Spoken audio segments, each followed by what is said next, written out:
사암도인 친구 요교를 교재 삼아서 사암침 공부하는 시간, 사암침 아카데미. 목요 콘텐츠는 요결에 들어있는 사암사부님의 임상 경험례를 통해서 사암침법을 입체적으로 공부하는 시간입니다. 위정격증 임상 사례, 오늘 마지막 증 토론합니다. 그런데 우리 사암침법 TV 댓글란에 아주 따끈따끈한 질문 2개가 올라왔어요. 하나는 안검 황색 정도 사암침법으로 호전될 수 있을까요? 또 하나의 질문은 두통 발열 오한 및 위장장애는 태양양명 합병증 아닌가요? 갈근탕 가능한지요?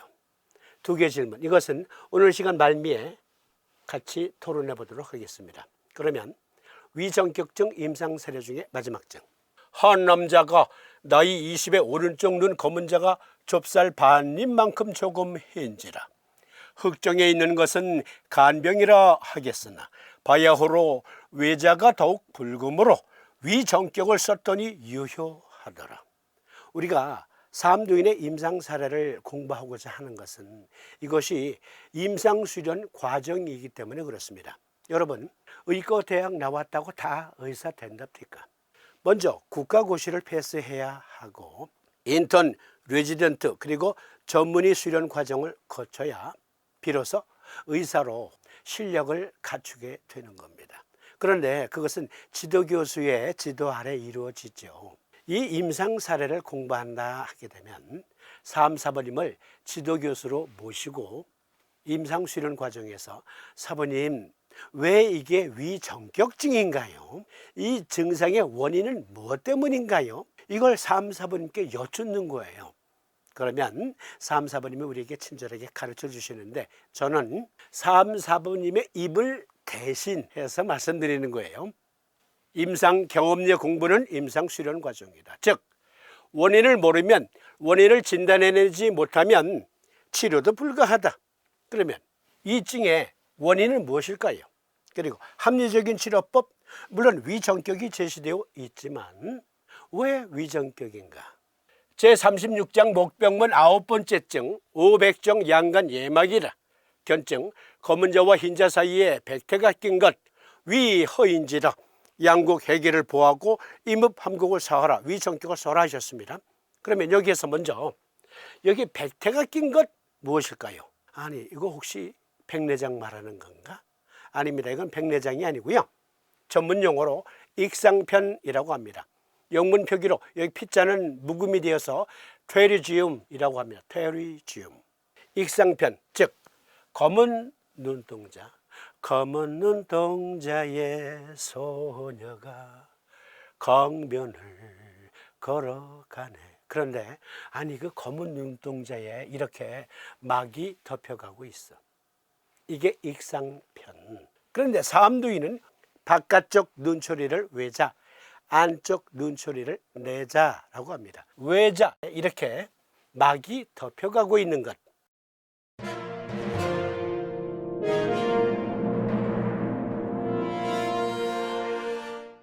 이거 위허증이다 하셨어요. 위정격을 써서 나았어요. 그러니까 이 증상의 원인은 위허 때문이에요.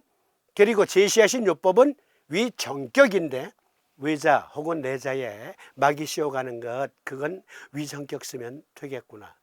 여기서 끝 하면 그건 공부가 아닙니다. 수련 과정이 아니에요. 다시 여쭤봐야죠. 사암사부님께. 아니, 사부님, 이게 왜 위허증이에요? 지도교수인 사암사부님께 여쭤봐야 되지 않겠습니까? 사부님, 왜 이게 위허증이에요? 익상편은 코에 가까운 눈 표면에서 가장 자주 자라지만 때로는 귀에 가까운 바깥 부분에서도 자랄 수 있습니다. 즉, 아까 말씀드린 대로 눈초리, 안쪽 눈초리를 내자, 바깥쪽 눈초리를 외자. 그런데 바깥쪽에서부터 덮여가고 있는 거예요. 조경명조 위토경의 순행도를 보십시다. 안면신경이에요. 이쪽 그림, 이 노란 부분은 미주신경을 말합니다. 이 미주신경은 안면신경과 연계되어 있어요.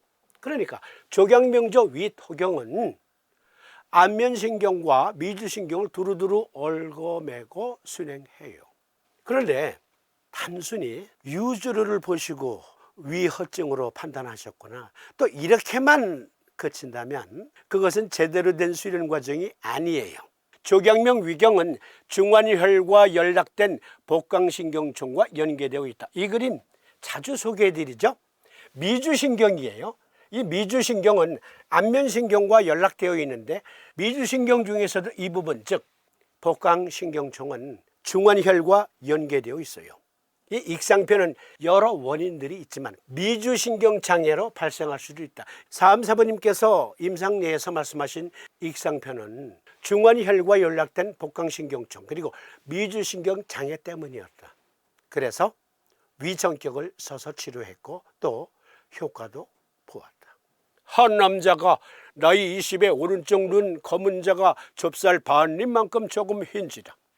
흑정에 있는 것은 간의 병이라 하겠으나 바야호로 외자가 더욱 붉음으로 위전격을 썼더니 유효하더라. 익상편이 자랄 때는 실핏줄들이 붉어져요.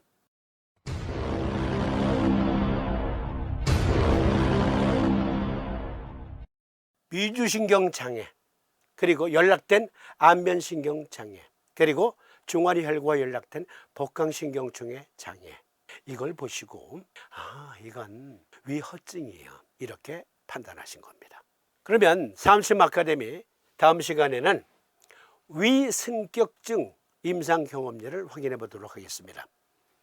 그리고 앞서 말씀드린 대로 두 가지 질문 중에 여기 두통 발열 오한 및 위장장애는 태양양명합병증 아닌가요?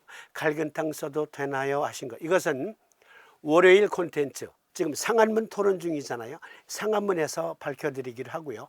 갈근탕증 말씀드릴 때 이거 토론합니다. 안검황색종, 안검황색종 어떤 분들은 생소하실 수 있어요. 안검황색종은요, 이겁니다.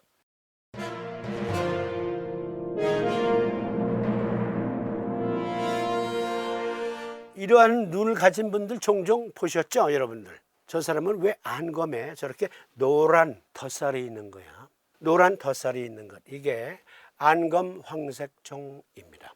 이 황색종을 부르는 영문 표현은 여러 가지가 있는데요. 첫째, Jandelasma of the eyelid, 그리고 eyelid lipid plaques, 하이퍼콜레스테롤레미아라기도 해요. 하이퍼콜레스테롤레미아는 고콜레스테롤 혈증, 고콜레스테롤 때문에 죽상동맥경화가 되어서, 즉 혈관에, 동맥혈관에 플라그가 쌓인 거예요. 이것을 안검황색종이라기도 하는데, 이것은요 눈에만 생기지가 않습니다. 여기 보세요, 이 그림에 눈에 생겼지만 팔꿈치에도 발생하고 또 손에도, 몸통 여기저기에서도 발생할 수 있는데, 질문자 무엇이 중원디? 이 안검황색종이 있다 하게 되면 이럴 수 있습니다. 보세요, 동맥에 이와 같이 죽상동맥경화증으로 플라그가 잔뜩 끼어 있어요. 안검의 동맥에 이와 같이 플라그가 잔뜩 끼어 있다 보면 그 부분에 노란 딱지가 붉어 나올 수 있어요. 그러니까 뇌졸중을 일으킬 수도 있고 심근경색도 일으킬 수 있고 등등 심각한 심혈관 질환을 일으킬 수 있는데, 이건 생사 문제잖아. 그러니까 안검황색종은 곧 뇌졸중이나 심근경색 등의 심각한 질환이 올 수 있다는 시그널이에요. 아니면 함께 진행 중일 수 있어요. 이게 중요한 거예요. 죽상동맥경화증은 지방 플라그와 콜레스테롤 침전물의 형성으로 인해 혈관벽이 점차 두꺼워지고 혈관 내강이 좁아지는 동맥 질환입니다.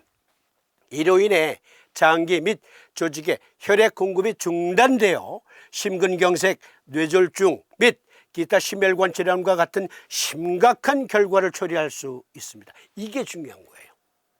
이것은 단지 미용상 보기 좋지 않을 뿐, 눈꺼풀에만 지방 성분이 쌓이는 원인은 정확하게 밝혀지지 않았으나 고지혈증, 간경변, 동맥경화, 당뇨병, 신장질환 등 기저질환이 있는 환자에게 좀 더 많이 발생할 수 있다고 알려져 있다. 그러니까 원인은 다양하지만 그 중에 가장 큰 원인은 두 가지로 압축이 돼요. 죽상동맥경화증 그리고 간기능 부전. 그러면 죽상동맥경화증은 무엇과 관계가 있나요? 그렇죠, 간기능과 관계가 있잖아요. 신체의 콜레스테롤 관리에 있어서는 간이 중요합니다. 간은 콜레스테롤을 만들어 이를 필요한 신체의 다른 부위로 보냅니다. 간은 혈류를 통해 콜레스테롤과 기타 지질을 운반하는 지질 단백질을 만듭니다. 간은 담즙이라는 액체를 통해 콜레스테롤을 제거하는 데에도 중요합니다. 가족 중에 콜레스테롤 수치가 높다면 간이 콜레스테롤을 제대로 재활용하거나 제거하지 못하기 때문일 가능성이 높습니다. 그러니까 역시 이것도 간 때문이야. 그래서 이것은 간 정격을 써야 합니다.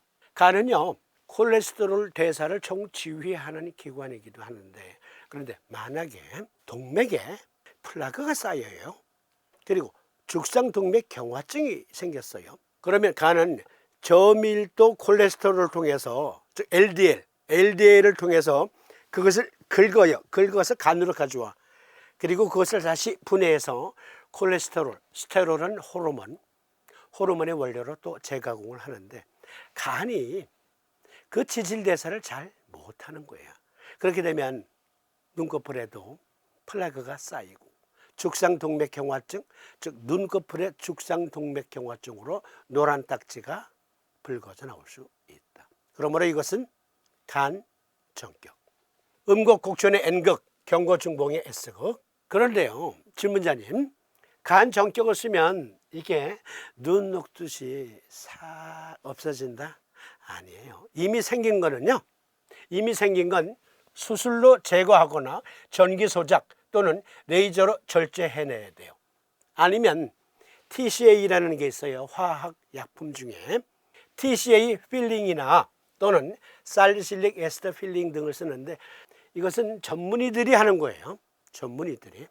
이미 생긴 건 병원에서 전문의와 상담해서 제거하시라. 그런데 제거했다고 다시 안 생기냐? 아니에요. 대부분 다시 재발해요. 왜? 원인인 죽상동맥경화증이 해결 안 됐으니까. 그것은 식이요법 하시면서 간 정격을 꾸준히 적용하면 재발하는 것은 방지할 수 있다.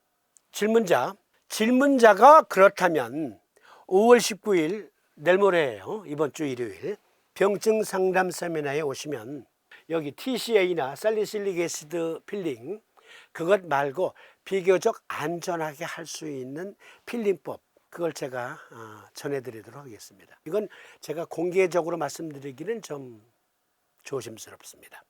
그리고 그 외에 여러 가지 체크도 해드릴게요. 단지 간 정격만 써야 되는가, 아니면 또 다른 원인이 있는가, 상세한 상담 후에 알려드릴게요. 그러면 오늘 시간 여기서 마치고 다음 시간에는 위승격증 임상경험례 그 토론으로 찾아오겠습니다. 시청해 주심에 감사드립니다. 고맙습니다.